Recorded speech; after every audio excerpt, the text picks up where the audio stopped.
ఆంధ్రప్రదేశ్ ముఖ్యమంత్రి చంద్రబాబు నాయుడు కీలక ప్రకటన చేశారు. జూన్ 12 తర్వాత ఎప్పుడైనా ఆకస్మిక తనిఖీలు ప్రారంభిస్తున్నట్లు తెలిపారు. ప్రజలకు అందుతున్న రేషన్, దీపం, ఏపీఎస్ఆర్టీసీ పంచాయతీ సేవలపై వెల్లడైన ప్రజాభిప్రాయాలను పరిశీలించిన సీఎం చంద్రబాబు నిన్న ప్రభుత్వ ప్రధాన కార్యదర్శి విజయానందే సీఎంఓ కార్యదర్శులతో సమీక్షించారు. కూటమి ప్రభుత్వం ఏర్పాటై ఏడాది కావస్తుందని, అన్ని శాఖల్లో ప్రభుత్వ పనితీరు, ప్రజా సేవల విషయంలో పూర్తిస్థాయి సంతృప్తి కనిపించారని సీఎం అన్నారు. కొన్ని శాఖల్లో మార్పు వచ్చిందని, అయితే ఆర్టీసీ వంటి చోట్ల ఇంకా సేవల్లో నాణ్యత పెరగాల్సి ఉందని సీఎం అన్నారు. దీపం 2 పథకం ద్వారా లబ్ధిదారులకు ఏడాదికి ఇచ్చే 3 సిలిండర్ల సబ్సిడీ మొత్తాన్ని ఒకేసారి ముందుగానే లబ్ధిదారుల ఖాతాల్లో జమ చేస్తామని సీఎం అన్నారు. లబ్ధిదారులు తమకు కావలసినప్పుడు దీపం పథకం కింద సిలిండర్ పొందవచ్చు.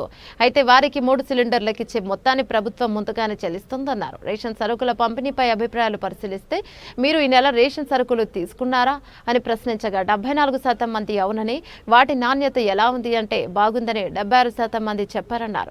రేషన్ పంపిణీలో నాణ్యతపై ప్రజల సంతృప్తిలో పశ్చిమ గోదావరి జిల్లా ప్రథమ స్థానంలో ఉందని చెప్పారు.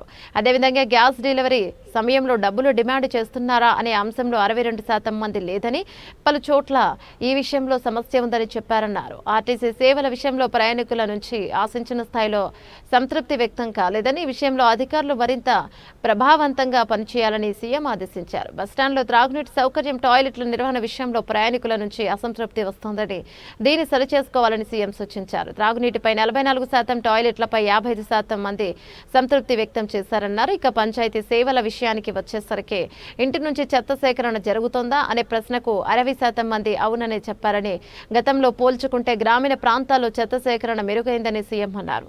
రానున్న రోజుల్లో డ్వాక్రా మహిళలకు తడి చెత్త నిర్వహణ బాధ్యత అప్పగించి కంపోస్టు తయారీ చేపడతామని సీఎం తెలిపారు. ప్రభుత్వ సేవల్లో డేటా అనలిస్టిక్స్ కీలకమని సీఎం అన్నారు. డేటా ఆధారంగా ఆయా ప్రభుత్వ శాఖలు తమ పనితీరును క్షేత్రస్థాయి నుంచి పరిశీలించుకునేందుకు అవకాశం ఉంటుందన్నారు. ప్రజల నుంచి వచ్చే ఫీడ్బ్యాక్ ను సమర్థవంతంగా విశ్లేషిస్తే ప్రభుత్వ మార్పుల్లో అనూహ్య మార్పులు తేవచ్చన్నారు. ఒక ప్రభుత్వ పథకం లేదా కార్యక్రమంపై ప్రజల్లో అసంతృప్తి వ్యక్తమవుతున్న సందర్భంలో వాటిని కారణాలను తెలుసుకుని దానికి అనుగుణంగా అధికారులు 6 ఉద్యోగులు పనిచేయాలన్నారు. ప్రతి శాఖలో ఉన్న అధికారులు ఆయా శాఖలపై వచ్చే డేటాపై అనలిటిక్స్ ద్వారా సేవలను మెరుగుపరచాలని సీఎం సూచించారు. ఇదంతా బాగానే ఉన్న జూన్ 12 నుంచి ఆకస్మిక తనిఖీలు చేయనున్నట్లు సీఎం ప్రకటించడంతో అధికారుల గుండెల్లో ఇప్పటి నుంచే గుబులు రేగుతోందని అంటున్నారు. ముఖ్యమంత్రి ఆకస్మిక పర్యటనలకు వచ్చిన సమయంలో ప్రజలు నేరుగా అధికారులపై ఫిర్యాదు చేసే అవకాశాలు ఉండటంతో వారి భయాందోళనలు వ్యక్తమవుతున్నాయి.